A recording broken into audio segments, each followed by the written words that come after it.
Olivier Levasseur began his seafaring career as a privateer for France during the War of the Spanish Succession, 1701–1714, a time when the oceans were alive with opportunity and conflict. Operating under letters of marque, he was authorized to attack and plunder enemy ships on behalf of the French crown. Levasseur proved himself a capable sailor and tactician, building a reputation for his quick thinking and fearlessness. During these years, he mastered navigation and maritime combat, skills that would later define his legacy. However, when the war ended in 1714, so too did the legal framework that protected privateers. With his letter of marque no longer valid, Levasseur, like many others, faced a stark choice: abandon the sea or embrace piracy. The transition from privateer to pirate was a natural one. The skills he had honed as a privateer, navigation, combat, and strategy, were easily adapted to a life of lawless plunder. He quickly targeted the lucrative trade routes of the Indian Ocean, where ships laden with exotic goods traveled between Europe, Africa, and Asia. Levasseur's speed and cunning earned him the nickname Buse, or the Buzzard, a name that reflected his ability to strike swiftly and effectively, much like a bird of prey. Levasseur's path soon led him to the pirate haven of Île Sainte-Marie, a small island off the coast of Madagascar. This notorious enclave was a hub for some of the most infamous pirates of the age, including Henry Every and William Kidd. At Sainte-Marie, Levasseur forged alliances and established himself as a formidable force in the Indian Ocean.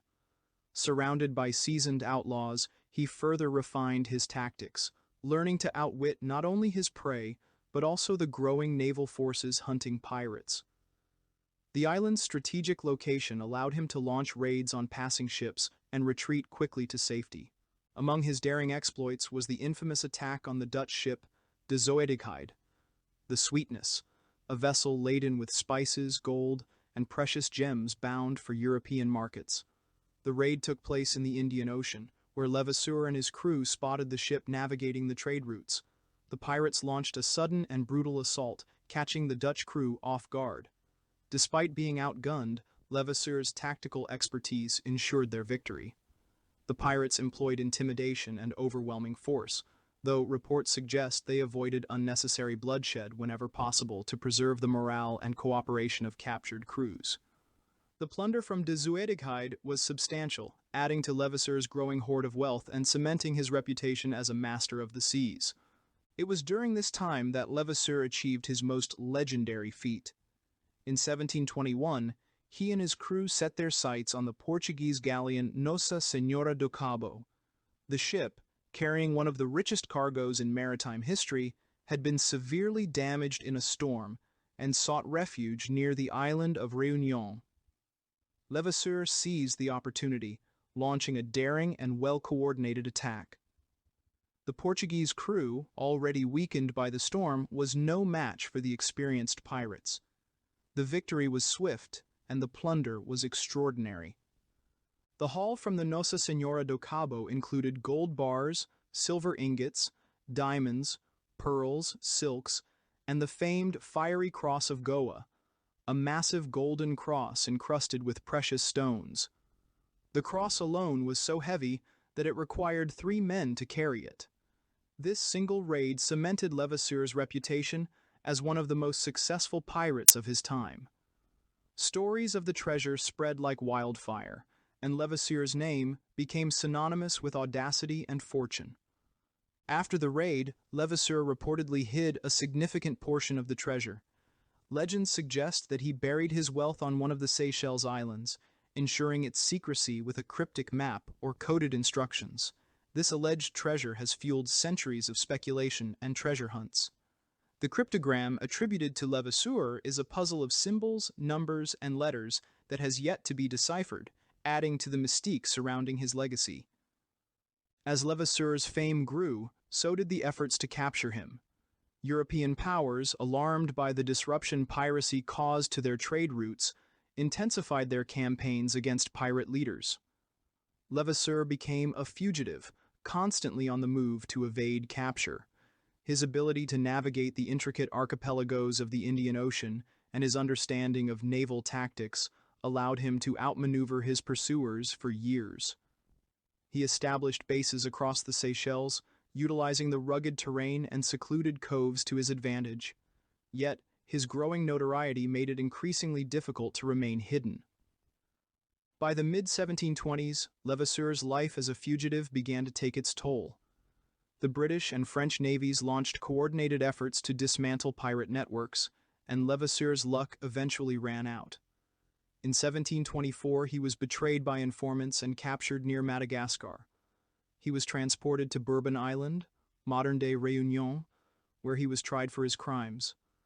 The trial was a spectacle, drawing large crowds eager to hear tales of his exploits and to catch a glimpse of the man whose name had become legendary.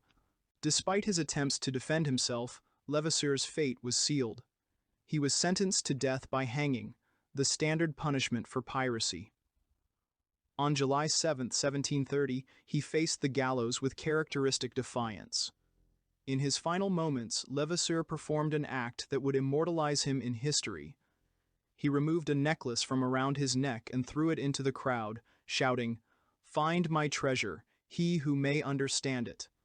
The necklace, said to contain a coded map to his hidden fortune, became the focal point of one of the most enduring mysteries in maritime history. The cryptogram on the necklace has captured the imagination of treasure hunters, historians, and cryptographers for centuries. Despite numerous attempts to decode the message, its secrets remain locked, and the treasure, if it exists, remains undiscovered. Theories about its location are as varied as they are intriguing. Some believe it lies buried on a remote island in the Seychelles, hidden in a cave or beneath dense jungle.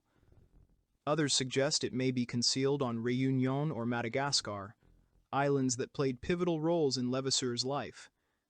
There are even those who argue that the treasure is a myth, a clever fabrication designed to mislead and mystify. The allure of Levasseur's treasure has drawn countless seekers over the centuries. Armed with maps, metal detectors, and dreams of fortune, adventurers have scoured the islands, digging through sand, soil, and rock in pursuit of the legendary hoard. The jungle-covered landscapes of the Seychelles and the volcanic terrain of Réunion are dotted with the marks of their efforts. Yet, the treasure's elusive nature only adds to its mystique. For many, the search itself is the reward, a journey into history and legend. Levasseur's legacy is one of intrigue and adventure. He was a man of contradictions, a ruthless pirate and a cunning strategist, a seeker of fortune and a creator of mystery. His life epitomized the daring and danger of the pirate's world, a time when the seas were a frontier of opportunity and peril. Whether his treasure is real or a carefully constructed myth, Olivier Levasseur remains a figure of fascination, his name forever etched in the annals of piracy. Today, Levasseur's story continues to inspire. Modern treasure hunters, equipped with advanced technology, still pursue the elusive fortune. The islands he once roamed are now part of thriving tourist routes, where guides recount the tales of Buse to captivated visitors. Museums showcase artifacts attributed to his era, and replicas of the cryptogram remain tantalizing exhibits. The quest for Levasseur's treasure symbolizes the timeless human desire for discovery, triumph against the odds, and the thrill of the unknown.